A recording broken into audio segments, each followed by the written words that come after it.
Hoje o nosso estudo espírita ele é de perguntas e respostas. E quem irá contribuir com o estudo de hoje será os nossos amigos e facilitadores Márcio Torres e Kelly Nascimento. Peço também aos nossos queridos internautas que nos assistem que possam também participar, deixando suas perguntas aqui no comentário do vídeo dos estudos. Muito obrigada e bom estudo a todos. Uma boa noite a todos. É com grande alegria que mais uma vez nós estamos aqui no Centro Espírita Jesus de Nazaré, gravando o programa de perguntas e respostas, eu e a Kelly, né, Kelly? Nós agradecemos aos internautas que nos acompanham. As perguntas são livres, são perguntas que a gente recebe, né? Inclusive convido aos internautas que possam enviar para nós, pelo site da casa ou no Facebook, as suas perguntas, né, para que a gente possa ir respondendo a cada terça-feira, ok? Nós já vamos iniciar aqui com uma pergunta. Por que a Igreja Católica e Evangélica dizem que no Espiritismo o demônio é quem manifesta e que a macumba é um pacto com ele? Muito bem, agradeço a pergunta, ela é muito interessante, né? Quando a Igreja Católica e a Evangélica falam da doutrina espírita e que ela é regida aqui, né, pelo demônio e a macumba, mostra um total desconhecimento da igreja, né? Por ignorância, por não conhecer a verdade, ou até mesmo propositalmente. Por quê? Porque eles querem manter o monopólio. Me perdoe, né, aos nossos amigos das outras religiões, mas, na verdade, parece que tem um certo medo de perder adeptos, quando, na verdade, todo mundo está querendo aqui divulgar o Evangelho de Jesus, tanto na igreja evangélica, na igreja católica, na doutrina espírita e outras tantas. O objetivo é divulgar o Evangelho de Jesus para que o ser se purifique e volte para Deus, né? O objetivo é esse. A palavra demônio, né, vem lá de demons, né, que significa gênios, e na época do Cristo, quando falava em demons, ele se referia tanto aos bons como aos maus, né, entidades espirituais, que poderia ser tanto boa como má, né? Essa distinção demônio para o mal e anjo para o bem, ela é muito recente, deve ter aí uns 2, 3 séculos apenas, onde lá a igreja resolveu criar a palavra anjos, né, e ela foi incorporada depois nas novas edições bíblicas, para separar o bom e o mal. E depois disso veio aquela coisa do ser maligno, com chifre, vermelho, rabo, garfo, né, aquela figura monstruosa para aterrorizar as pessoas, quando na verdade isso não existe, né? Se a gente for considerar que a manifestação de demônios seja em relação a gênios, né, ou espíritos, entidades espirituais, nós conversamos sim com entidades espirituais na casa espírita, né? São nossos irmãos, seres humanos que viveram como nós estamos vivendo, já desencarnaram, hoje se encontram no mundo espiritual, e se quando vivos na carne eram bons, continuam bons. Se eram maus, continuam maus, né? Se bons, tentam nos auxiliar. Se maus, e tem algum elo negativo entre nós, vai tentar nos prejudicar, né? Então, o que a gente faz na casa espírita? A gente prega evangelho também para os desencarnados, né? Simplesmente assim. A gente prega evangelho para os desencarnados. Para quem não conhece a doutrina espírita, né, para aí os líderes das igrejas, de todas elas, e não sabe o que é a doutrina espírita, né, e aqui a pergunta ainda fala de macumba, o que mostra realmente um total desconhecimento da realidade espírita, porque a doutrina espírita não tem rituais, não faz macumba, não tem velas, não queima pólvora, não temos imagens, né? Então, assim, mostra um total desconhecimento da realidade, do que é uma casa espírita. A casa espírita nada mais é do que uma escola de estudo do Evangelho do Cristo. Simples assim. Entendeu?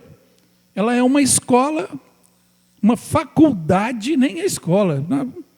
Nós somos uma faculdade de ensino do Evangelho de Jesus. É para isso que serve a doutrina espírita. Ela é toda baseada na lei moral do Cristo, naquilo que o Cristo nos trouxe, que pode fazer de cada um ser melhor, para que esse ser, através do seu esforço individual e próprio, cresça para Deus. Simples, né? Os amigos espirituais, que a gente chama de mentores ou espíritos superiores, né, cara, espíritos de luz, são espíritos de pessoas que já viveram, têm um grau de conhecimento muito acima do nosso, tem uma evolução espiritual muito maior do que a nossa, e ele ainda nos ajuda a entender o que o Cristo estava falando, né? Eu já vi pessoas falarem assim, na doutrina espírita é o demônio que finge ser bom. Então, se é o demônio que está fingindo ser bom, esse demônio já acabou ficando bom, porque toda manifestação dos mentores espirituais que aqui ocorre, e em todas as casas espíritas, eles nos pedem para amar ao próximo, para fazer a caridade, para perdoar sempre, para sempre orar a Deus, para sempre ter paciência, para sempre fazer o bem, né? Eles só nos pedem coisas boas. Coisas boas. Eles nunca nos pedem nada, nada que possa prejudicar a mim ou aos meus irmãos, ou a sociedade onde eu vivo. Só pede paciência, perseverança, benevolência, caridade, amor, perdão. Então, se isso for ser demônios, na linguagem bíblica lá da época de Jesus, são demônios bons. São os gênios bons, entidades boas. Não é? Nós não temos. Eu tenho 34 anos de doutrina, Kelly. Eu nunca vi uma manifestação de fazer o mal, nunca vi. Não acontece aqui. Não acontece dentro da casa espírita.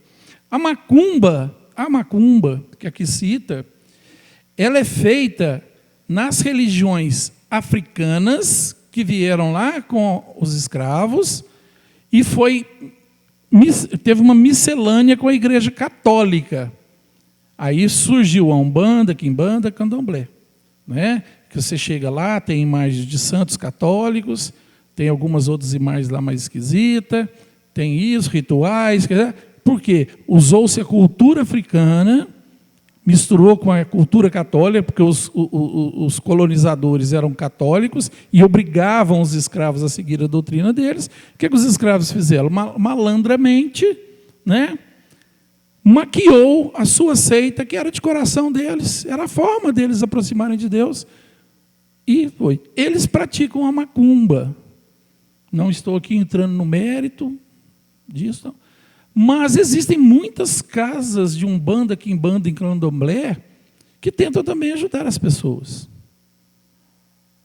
Né?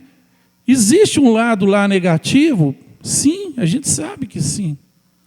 Mas a gente sabe que Deus é maior. A gente sabe que Deus é maior. E que nada me atinge se eu não estiver em sintonia com aquilo. Tanto bem como mal. Tanto bem como mal. Se eu sou uma pessoa voltada ao amor, à caridade, ao Evangelho de Jesus, esses tipos de rituais mágicos, de macumba, de desejar o mal, não vai me atingir.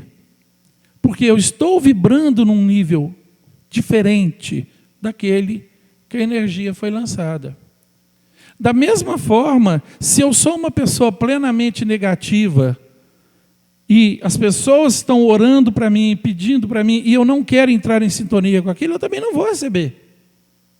Porque a sintonia quem faz sou eu, não é a pessoa. Então, quando a igreja católica e evangélica falam do espiritismo, eles falam por desconhecimento. Desconhecimento do que é. Porque eu tenho certeza que se viessem conhecer a casa espírita e viessem estudar seriamente, com caráter científico, essa doutrina, corre o risco até deles virarem espíritas. E jamais falariam mal. Quando eu iniciei na doutrina espírita, eu era muito jovem, e a gente era católico lá em casa, tal, eu fui para a doutrina espírita através de uma depressão muito forte. E quando eu conheci a doutrina espírita, no primeiro estudo que eu participei, parece assim que desvendou um novo mundo à minha frente, porque todos aqueles questionamentos que eu buscava, Kelly, ao longo da minha adolescência, da minha vida ainda breve, eu tinha lá meus 20 anos, 21 anos, eu recebi naquela primeira reunião que eu fui de palestra espírita. Eu escutei o evangelho de uma forma tão diferente, tão mais justa em relação ao amor de Deus pela humanidade e por mim, que aquilo mexeu comigo. Aí eu falei assim, eu vou querer conhecer o resto. Eu frequentei a Umbanda, frequentei Quimbanda, frequentei Candomblé, frequentei as igrejas evangélicas todas, frequentava Seixonoye e tal. Todas têm um lado bonito, todas têm um lado bonito. Tem algumas coisas desnecessárias, coisas que talvez não deveriam acontecer, mas todas têm um lado bonito. E eu aprendi a olhar de uma forma seguinte, o importante é quem vai lá buscar. Porque aquelas pessoas que frequentam religião X ou Y, elas vão porque estão necessitadas de Deus. Elas estão buscando a Deus. Então, se o seu coordenador, o seu pastor ou o seu padre tem intenções materiais sobre aquilo ali, é problema dessas pessoas. Os frequentadores buscam a Deus. Buscam a Deus e jamais são deixados de lado pela espiritualidade, por Jesus e pela equipe divina. Jamais são. Todos são acolhidos, todos são atendidos. Então, meu amigo, conheça a doutrina espírita bem a fundo, que você vai perceber que aqui também é uma casa de Deus. Uma boa tarde a todos os internautas. E é com grande satisfação que estamos aqui para mais um estudo. E muito interessante essa questão, logo essa primeira pergunta, né, do Márcio falando, essa questão das religiões. Porque isso daí vem acontecendo sempre, né, Márcio? Esse desconhecimento. Então, como o Márcio falou, a doutrina espírita ela é muito esclarecedora. Além de ser esclarecedora, ela é confortadora. Por quê? Porque não tem mistério. Né? Não tem aquela parte que você chega de pergunta e fala assim, isso aí são mistérios de Deus. Não existe isso aqui dentro da casa espírita. Então, eu até falo assim, que a gente toma um caminho sem volta, mas não é um caminho que você entrou e que você se perdeu e que não tem mais como voltar. Não tem volta porque quanto mais a gente estuda, quanto mais a gente conhece, mais a gente quer estudar, mais a gente quer saber. Parece que já vem, né, já de dentro da gente mesmo essa vontade de sempre estar aprendendo, né, Márcio?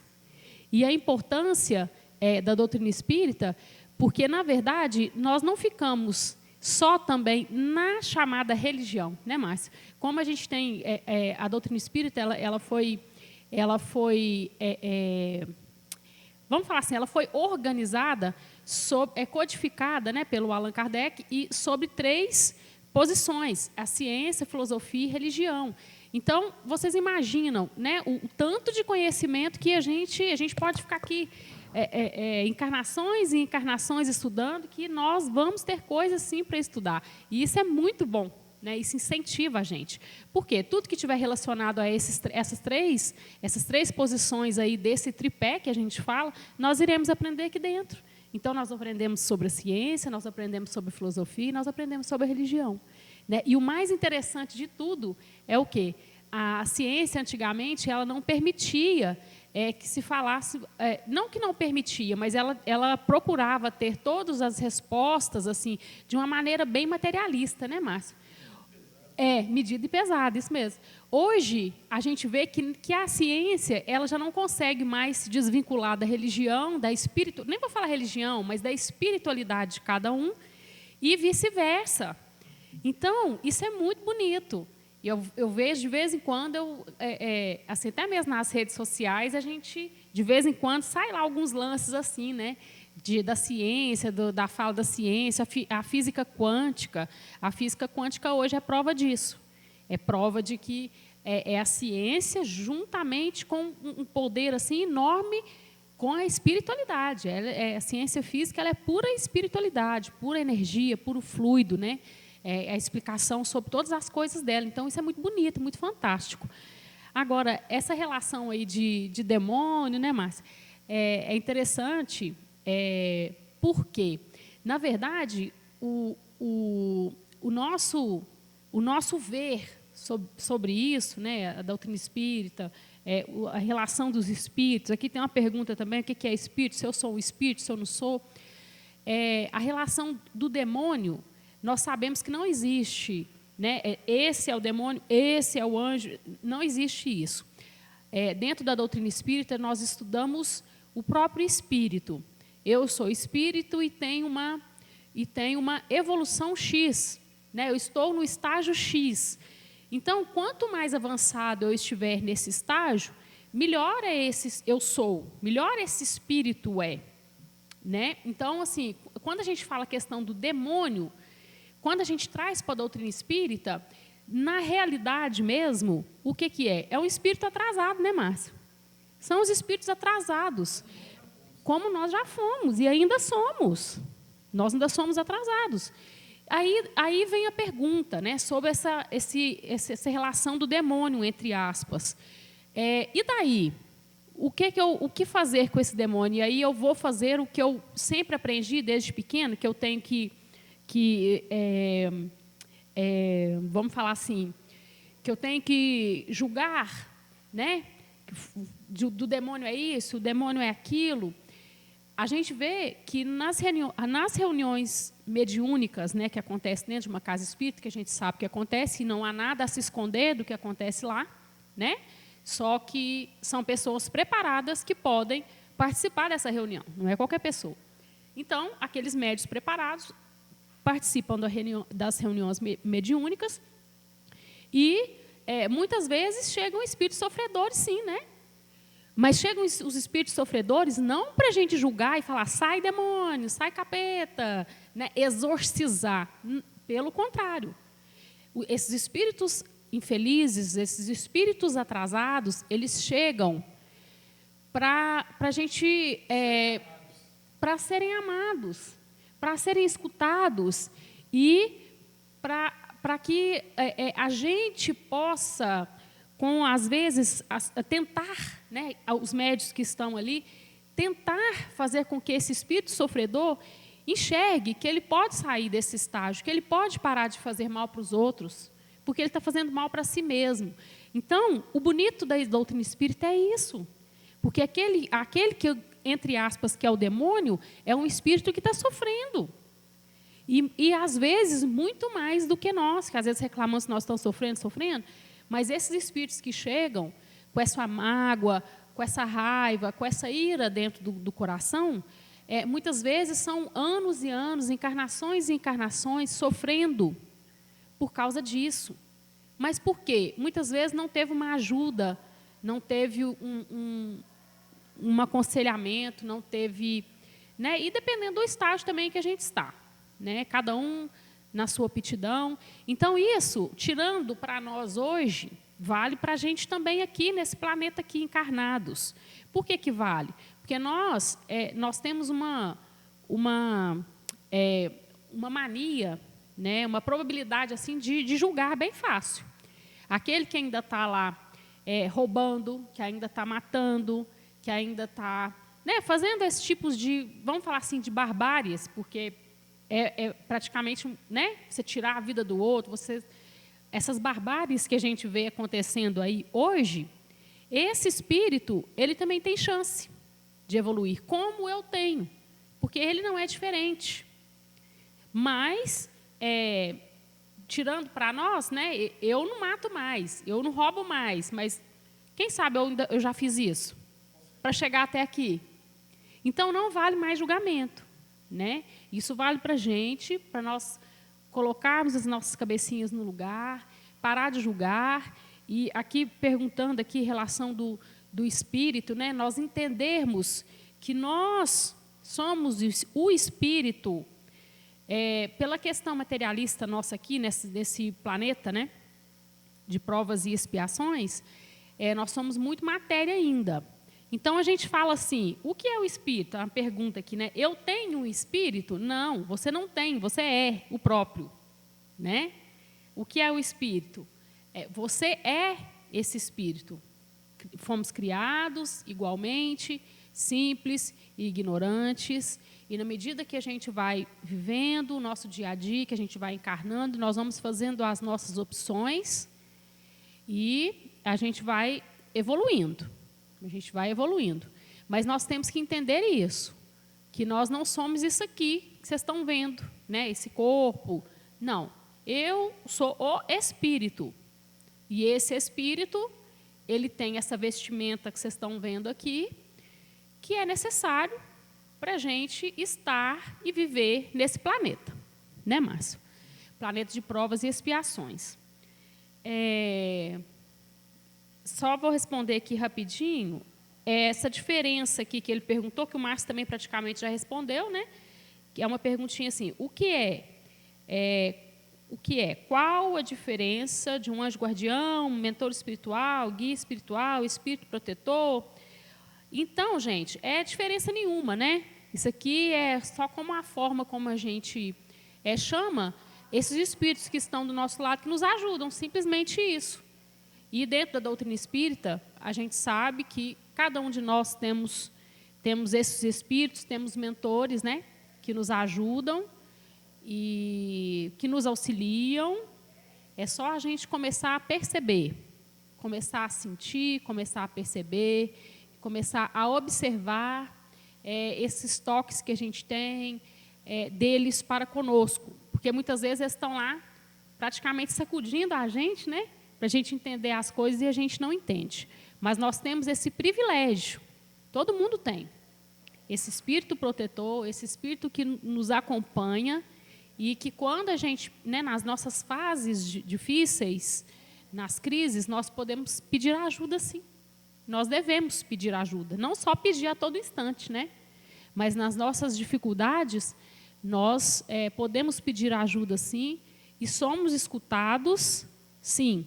Talvez a gente não consiga aquilo que a gente quer, pelo nosso olhar, né, daqui, eu precisava tanto disso e tal, mas eu não consigo. Parece até que Deus, mentor espiritual, esqueceu de mim.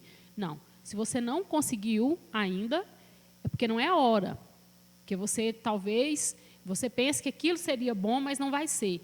Então, o pensamento de lá para cá ele é mais estudado, ele é mais delicado, né? Você não vai ter aquilo que, de repente, lá na frente, você não vai dar conta. Então, nós temos que entender isso também. Dentro da espiritualidade, dentro do universo espiritual, é tudo muito bem organizado, é tudo muito bem colocado, tudo, né, nos seus devidos lugares.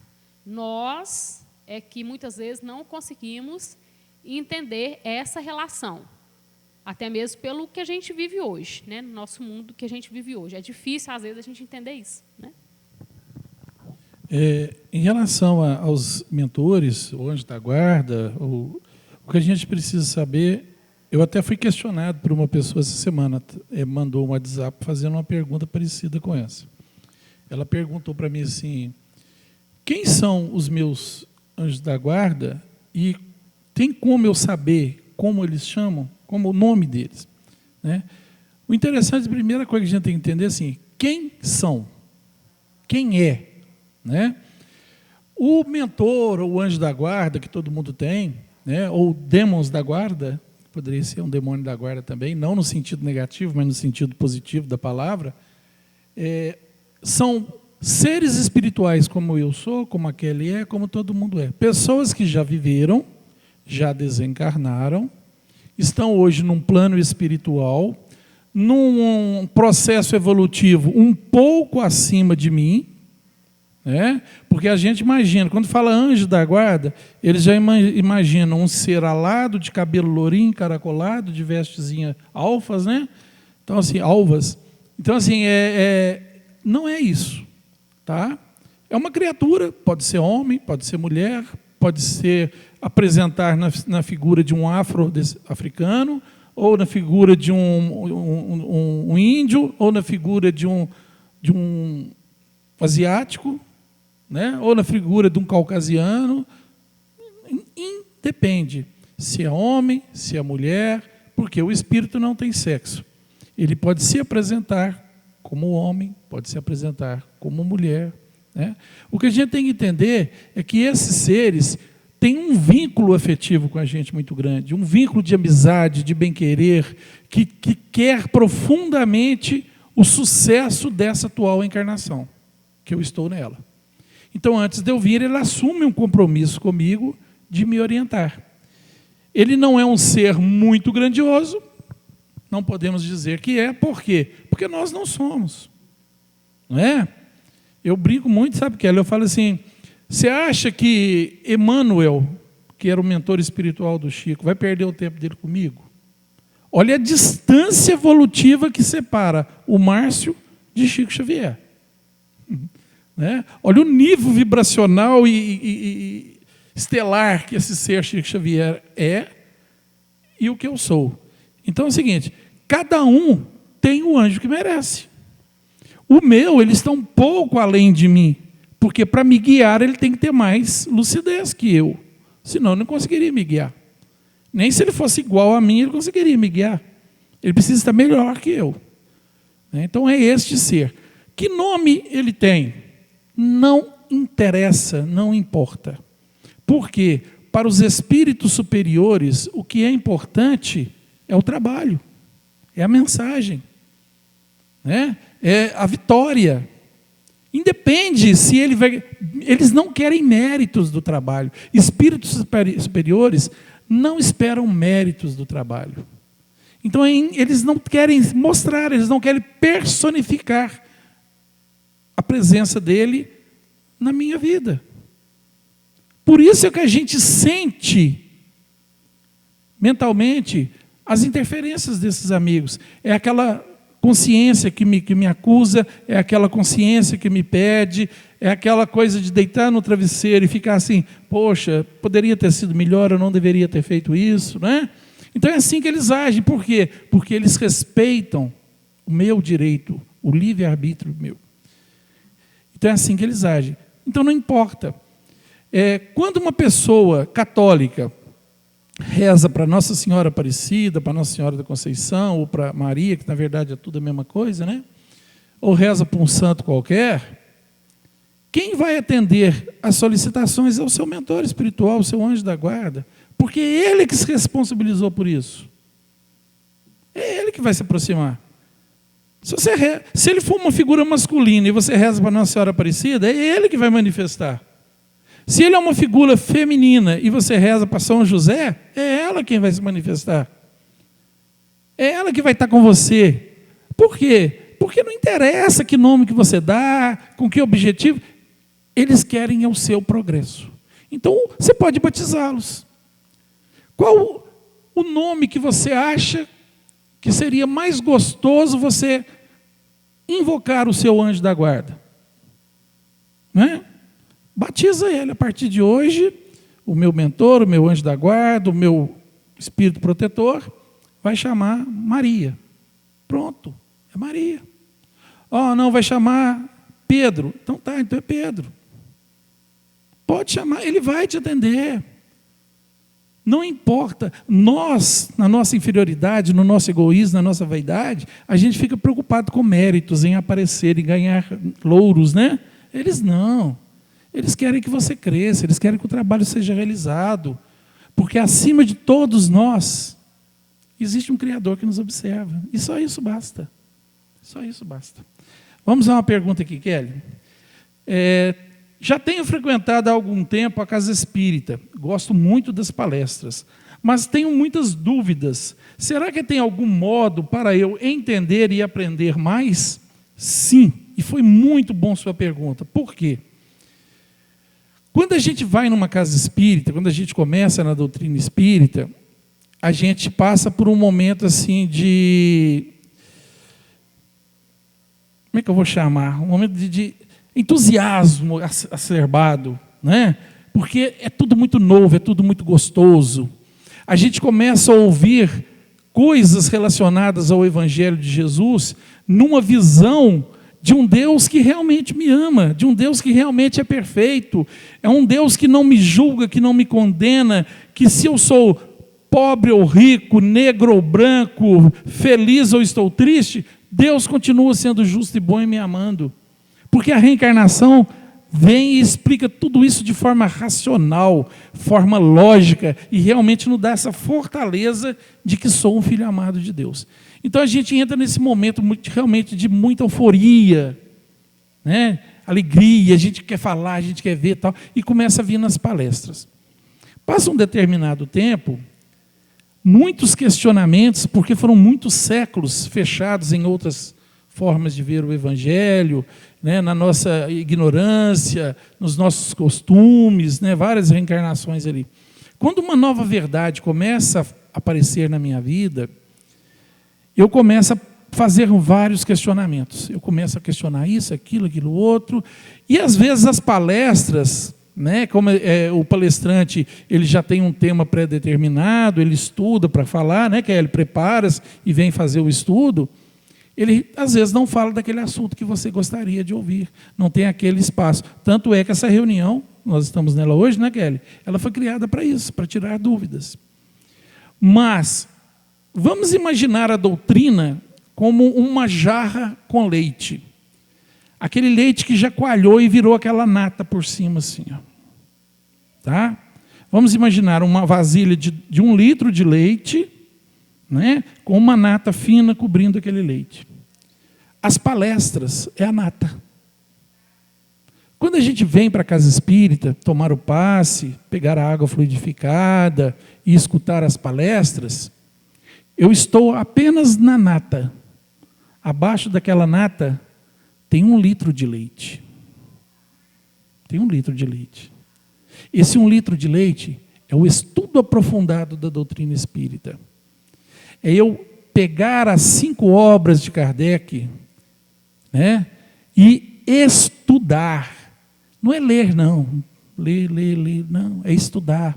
Com paciência, com perseverança, com um dicionário do lado, para aquelas palavras que eu não conheço, eu buscar o significado, para que eu possa entender o sentido da frase. É ler uma vez, é ler 2 vezes, ler 3 vezes, se for necessário, a mesma frase, para que eu consiga entender essa frase. Não é? É eu buscar em tudo aquilo o discernimento científico de um Deus bom, de um Deus racional, de um Deus de perdão, de um Deus de amor. Então, quando eu estudo profundamente a doutrina espírita, eu começo a mergulhar nesse leite. Eu saio da nata e começo a mergulhar no leite. Aí eu começo a buscar nas casas espíritas as reuniões de estudos mais aprofundados, né, do estudo sistematizado da doutrina espírita, a reunião de estudo do Livro dos Espíritos, a reunião de estudo do Livro dos Médiuns, a reunião de estudo do Evangelho segundo o Espiritismo, a reunião de estudo da Gênese, a reunião de estudo do céu e o inferno, que são as obras de Kardec. Né? São as obras de Kardec, não, de que Kardec codificou, porque essas obras são de Deus, elas são da lei divina, né? São dos amigos espirituais. Então, quando eu começo a entender essa doutrina, eu começo a criar um alicerce de conhecimento. Né? E como Jesus falava, né, conhecereis a verdade, ela vos libertará. A verdade só vem através do conhecimento. Eu leio o livro, a Kelly lê o mesmo livro. Eu posso ter um entendimento, ela ter outro. Mas a finalidade é a mesma. Então, a minha verdade pode ser diferente da verdade da Kelly. Mas no final a gente se encontra. Por isso é que a verdade liberta. Ela me liberta da ignorância. Eu deixo de ser ignorante no sentido de desconhecer. E eu passo a conhecer as coisas. Então ela me liberta. Então, se você quer realmente conhecer a doutrina espírita, aprofunde-se, mergulhe no leite. Vai estudar, dedique-se ao estudo, mas lembre-se, paralelo ao estudo, tem que ter o trabalho da caridade. Porque é através do trabalho da caridade é que você começa a harmonizar as suas energias para que até os bons mentores espirituais se aproximem naquele momento do estudo para te auxiliar a compreensão. Faça uma oração sincera antes de cada estudo. Toda reunião nossa, né, Kelly, começa com um estudo e começa com uma prece e termina com outra prece. Porque é aquele momento de elevar o pensamento. E oração saia daqui, do coração. Não é da boca, não. Recitar palavras não é orar. Se a gente acha que eu pronunciar uma oração decorada, eu estou rezando, eu não estou rezando. Porque se não tiver sentimento, verdade naquilo que eu estou falando, né? Jesus, hora nenhuma Jesus pede para rezar para ele, para a mãe dele, ou para qualquer que fosse. Ele fala para a gente entrar no nosso quarto escuro, que é fechar os olhos, para que nada externo tire a minha atenção, elevo o meu pensamento a Deus, que é meu Pai Criador e me ama, e eu converso sinceramente com Deus, mesmo sabendo que Ele já sabe o que eu vou dizer, eu me abro com Ele, em humildade, e converso com esse Pai. Isso é orar. É deixar sair aquilo que é mais sincero e verdadeiro de mim, e elevo o pensamento ao Pai, para que aquilo possa fazer parte de mim. Essa questão da prece é muito profunda, né, Márcio? É muito profunda e muitas vezes a gente esquece disso. Às vezes a gente... às vezes no estudo, né, com mais pessoas, já vi gente falar assim, eu não sei fazer prece, não. Todo mundo sabe fazer uma prece, né? Todos nós sabemos. Porque todos nós imaginamos que sabemos do que precisamos, né? Mas a prece é um momento também de agradecimento, né? Acho muito importante a gente não esquecer, a gente pedir, mas não esquecer de agradecer, né, Márcio? Porque muitas vezes a gente fica só no pedir, e a gente esquece de agradecer tudo aquilo que a gente já conseguiu, todas as graças que a gente tem, que a gente alcança, né, todos os dias, as oportunidades, principalmente de crescimento.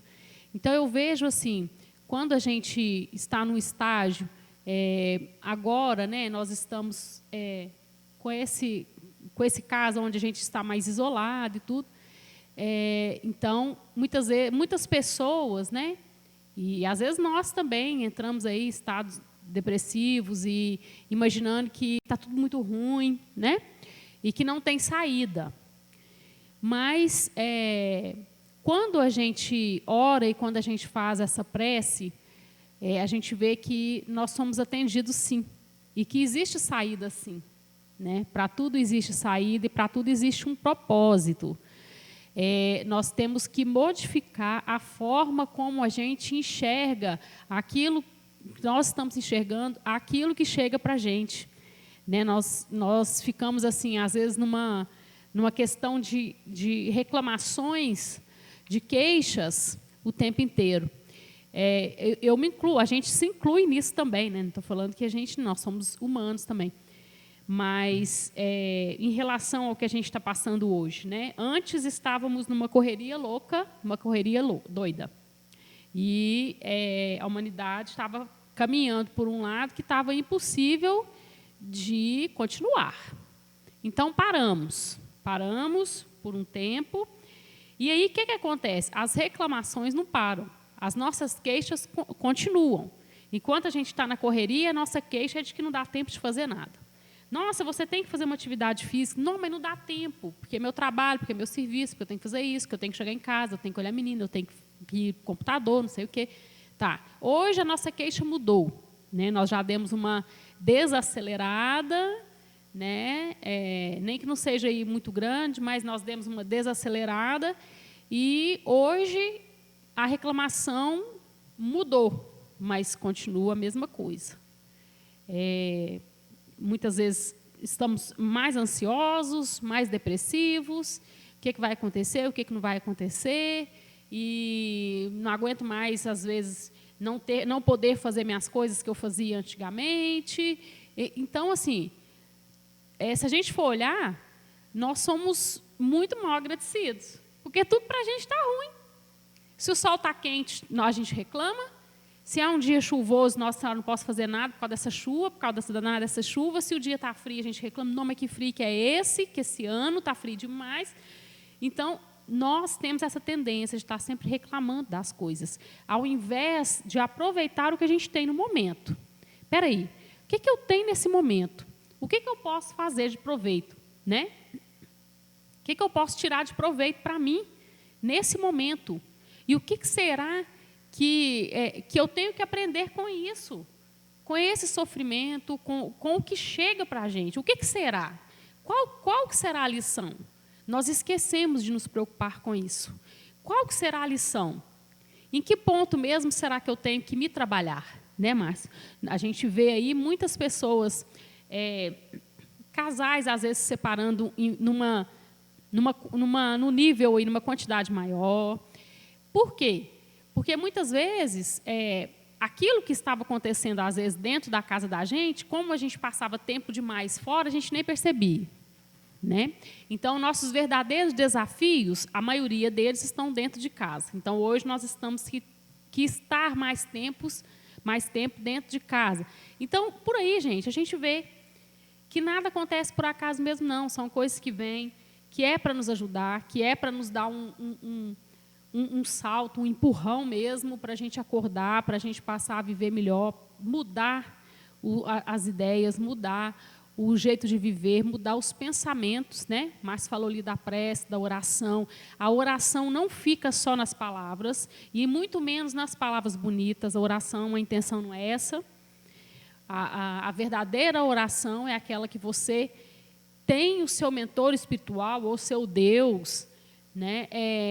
Como verdadeiro amigo. Então, o que a gente faz com um verdadeiro amigo? Aí fala assim, nossa, aquela pessoa que a gente tem essa simpatia, né, até uma empatia, você pensa assim, nossa, quem dera se fulano estivesse aqui para poder me escutar agora, para mim poder conversar com fulano. É isso. Então, nós nos voltarmos para o nosso quarto íntimo. O que é o nosso quarto íntimo? É o nosso coração. Essa prece, essa oração, ela tem que ser feita realmente com o coração. E aí sim a gente será ouvido, aí sim a gente será escutado. E a oração, ela vem também com a ação. A gente ora, a gente pede, mas nós temos que fazer nossa parte também. Porque não adianta também nós ficarmos só na prece e oração, esperando as coisas caírem do céu. Não é assim que funciona. Pela oração, nós temos a oportunidade de chegar naquilo que a gente precisa, naquilo que a gente quer. Aí você fala assim, nossa, mas é tão difícil. E aonde estava escrito que seria fácil? Né? Nós esquecemos que a gente está aqui num grande hospital. Aonde que está escrito que seria fácil? Realmente não é fácil. Mas não é fácil, não é só para mim, não. Não é fácil para mim. Eu tenho os meus desafios, o Márcio tem o dele, todo mundo, em particular, tem os seus desafios a ser vencidos. E cada um na sua particularidade, naquilo que precisa. Até nisso a espiritualidade ela tem esse cuidado. Eu vou oferecer para o Márcio desafios para ele, se conseguir se evoluir mais, conseguir dar um passo à frente, mas são nas pendências dele. O que adianta eu oferecer desafio para o Márcio que ele vai tirar de letra aí em pouco tempo, né, aquilo que ele já sabe? Não. Então, a espiritualidade, ela toma esse cuidado de saber que os desafios, de nos oferecer esses desafios que nós realmente precisamos. Por isso que, às vezes, é tão difícil. É porque, realmente, é lá nas nossas pendências, nas nossas dificuldades, é onde a gente recebe realmente esses desafios. Então, nós temos que parar de achar que aquilo não merecemos, que aquilo não é para nós.